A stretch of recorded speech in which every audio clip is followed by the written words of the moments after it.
Hi, welcome back to my channel. Today I'll be doing a book haul. This is my birthday month and yesterday was actually my birthday, so I'm filming the day after. I didn't actually get any books for my birthday this year. I gifted them to myself, so I gave myself a birthday present in the form of books.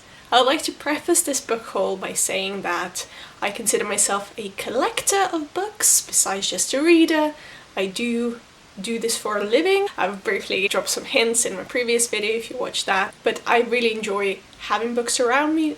Like you can tell, this is one of the many locations in this room that I have books around me, so that's why I purchased quite a few books, even though I might not get to reading them as soon as I buy them, but I like having them around and knowing that I'm always surrounded by stories that I want to read one day. So here we go. Before I continue, I just wanted to say that I do usually not read the synopses of the books. I usually just pick them up based on the covers. That's why I don't really know a lot going into it, and I find it really a good experience because then I can make up my own mind what I'm thinking about the book or the premise or the plot or the characters without any preconceived notion. So just wanted to throw that in there. First of all, I would like to talk to you about the Ancestor trilogy by Mark Lawrence. This is one of my favourite trilogies of all time. It's such a dark, grim assassin story. They consist of Red Sister, Grey Sister and Holy Sister. I prefer the American covers to the UK covers. I have the UK edition somewhere behind me. You can't see them. I don't know what they are. That's how ugly they are. But I saw these on Blackwell's through E.M.O. I know that E.M.O. has a connection to Amazon. I don't necessarily like to support them, but I like to support other bookstores in the country as well, so that I got these from there. They are smaller than the normal paperback, so they are quite dinky, and I quite like it. In the series we're following Nona, who is an orphan, and she's been taken in by these nuns into a covenant for her assassin training. It's a very gory world, very violent, very stereotypical of Mark Lawrence's writing, but I think it's one of the best trilogies out there, so I highly recommend it. Next up, I would like to show you Havenfall by Sarah Holland. I received this beautiful hardback edition. It doesn't actually come out in the UK as a hardback, it comes out straight up as a paperback. I do own the paperback as well, but this came with my Illuminate box, and it's really beautiful. I think it's a standalone. Oh, actually has a signed plate as well. Didn't know that. It's set in the world where our main character Maddie is from a family of innkeepers who guides this entrance to the ancient worlds. Suddenly something happens. Maddie's brother is killed and her mother is blamed for it, so it all falls on Maddie to follow up on her responsibilities and hopefully save everything and prove herself in the story. So I'm really looking forward to picking this up. I was also very kindly sent by the publisher the proof of this book, and look how beautiful it is. It opens up and there's a door. There were 3 different colours of these, so I received the bright orange one, but it's such a clever idea, and thank you so much to Bloomsbury for sending this. Next up, it's Reverie by Ryan Lasala. I have no idea what this book is about. We'll find out together. One of my friends has absolutely raved about it. She said that it was really popular in America. I have not heard much about it, but I saw it was available and I purchased it for myself. So we're following our main character, Kane Montgomery, when he's found half dead in a river and he doesn't remember what happened to him, and then suddenly his world seems to be started blending in with other worlds around him, and it's all very peculiar. It sounds like a really interesting kind of dark urban fantasy. I'm really curious to pick it up. It's a beautiful hardback. Then I got myself a copy of Rincha Pecco's new book, The Never Tilting World. I think it came out early in the year. I completely missed that it was even coming out because I'm quite a big fan of her. The Bone Witch series is just down there on my bookshelf. She really writes necromancy really well, and her story and world building is fantastic, so I wanted to see what else she had to offer. So we're following 2 sisters. One is a goddess and one is a demoness, and the world is divided into like day and night, black and white sort of feel, and I think there'll be some sort of like a fight between them, power struggle, if you may say so. I'm really interested to see what else she has to offer. Then I got myself, oh my goodness, the long-awaited sequel to Giovanna and Todd Fletcher's first book, which is called The Eve of Man. This one is The Eve Illusion. It's a signed copy that's available through Waterstones. Look how pretty. I was really excited. I really liked the first book when it first came out 2 years ago now. It's a really good premise about how in 50 years there were no girls born in this world, and then suddenly a woman gives birth to a girl and they call her Eve, as if Adam and Eve. So they hope that she's going to repopulate the world, but that doesn't really go to plan. The first book was just a really adventurous, non-stop thrill for me, and I really, really enjoyed it. I was really excited to pick this up because it took 2 years to come out. I thought it was going to come out after a year, like a lot of YA sequels do. This did not let me down. I was still on the edge of my seat. This literally picks up like seconds after the first one ended, and I was really, really excited to be back in this world. It really builds upon itself, really explores more themes, and I think it's a really, really good sequel. There is a third book coming out, I think, next year, so I'm really, really pumped. I do also own the paperback edition because it has beautiful gold, oh my goodness, it's gonna shine through the screen, but beautiful sprayed edges. I just wanted to quickly mention the Truth Witch series by Susan Dennard. This is one of my favourite series for the way the magic is dealt, but also female friendships, and these are the American trade back floppy paperback editions. I have the UK editions, but they really do not spark any joy in my life, so I picked these up from Blackwell's YA books as well. Then let's move on to all the sequels that I apparently bought in the month of April. This is Children of Ruin by Adrian Tchaikovsky. Do I need this book? No, I already have a signed hardback. Why do I need this? Because it's Adrian Tchaikovsky and I only own the first one, Children of Time, in the paperback edition. This is probably one of my favourite sci-fi series. Well, I haven't actually read this one yet. The Children of Time was one of my favourite books when I read it a couple of years ago now. It's one of those premises that you really don't want to know more about. It's set in a space, it's really dense, it's really heavy science fiction, but it's a really, really fantastic story, and everyone I've recommended this to has absolutely loved it as well. So, next up we have Sword in the Stars, which is a sequel to Once and Future by Amy Rose Capetta and Corey McCarthy. This is a follow-up from the first one, which was a retelling or like reimagining of King Arthur in space with LGBTQ themes, and I was quite interested in picking up the series. I actually haven't read the first one. Don't look at me. But I wanted to pick up the second one so I can just binge them. I'm usually really forgetful in between the series, so this is the second one, recently just came out.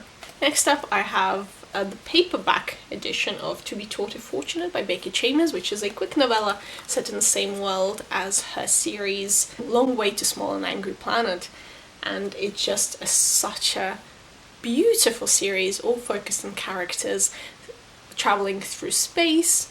It's a space kind of friend adventure story. Each follows different set of characters, but they're all set in the same world.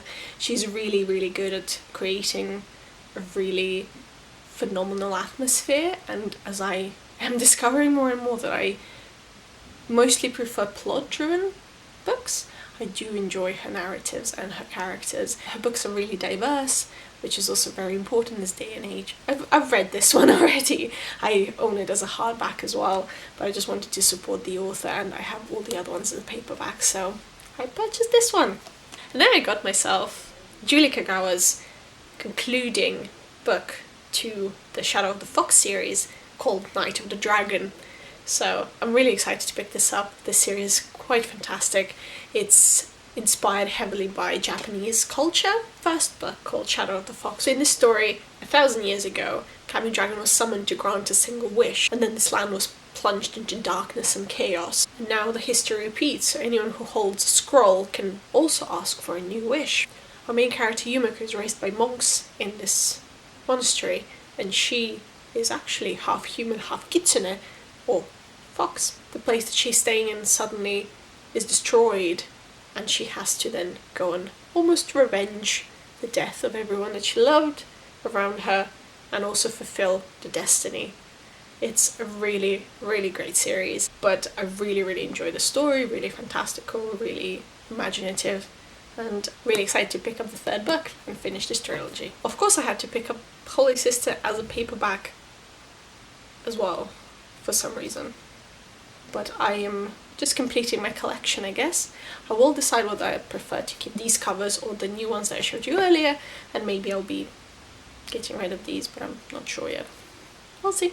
And also this month came out Christina Henry's third entry in her Alice series. First one being Alice and the second one being Red Queen. They are really dark, gory retellings of the original fairy tale, so she has quite a few books now. She has one on the Little Mermaid, one on Peter Pan, and and one on Red Riding Hood as well, which is really good. And this is a bind-up of 4 stories set in Wonderland, and I'm really looking forward to reading this because it's one of those authors that I always look forward to when she brings up a new book. She does something to me every time I read her stories, and I probably will not be able to sleep after this one as well. But also this is a beautiful Waterstones edition. I don't know if they're available online still, but do have a look. They have stenciled edges. I have also picked up my very highly anticipated sequel to A Good Girl's Guide to Murder that came out last year in the UK and this year in America, and I think the reception has been mainly positive, and I absolutely loved the first book. The second book, I was worried. I was really worried if I was going to like it or not. It arrived in the post on Friday, and I wasn't in a rush to read it, to be honest. I thought, I'll pick it up when I'm ready, because I have other books to finish this month. This month is almost running out at this point, but I picked up this. I just thought I'll read a couple pages, because it still includes a lot of mixed media, but not to the same amount as it did in the first book, so I was a little bit weary. But it won me over straight away. I could not put it down. I read it in one evening, stayed up till 2 a.m, just binging this. I could not stop because I wanted to find out what was happening in the book, and it lived up to all my expectations. This got 5 stars. This is not a review. I'll give you more a review maybe in my wrap-up, but I would really, really highly recommend picking up this series if you still haven't. It's probably one of the most inventive YA mystery books that I've read, even though I haven't read many, but I think this just stands on its own feet, and as a sequel, it was a really, really strong sequel. I'm so proud of Holly Jackson, and I can't wait for more in this world. Pip is a really unique character. You really feel for her. You really feel a lot of pain that she goes through this novel. This novel is much darker and much grittier than the first one, even though there's a lot of stuff that happens in the first one.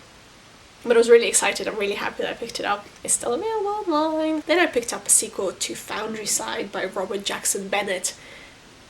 Foundryside was probably one of my favourite reads last year. So in the story we meet a thief who's really good at what she does, and she has been tasked with stealing this very important ancient artifact, but she doesn't know that it holds an immense power to change the world. So then she gets a bounty on her head for stealing it, and we're following her from there on, trying to see how she herself develops and finds her powers in this situation.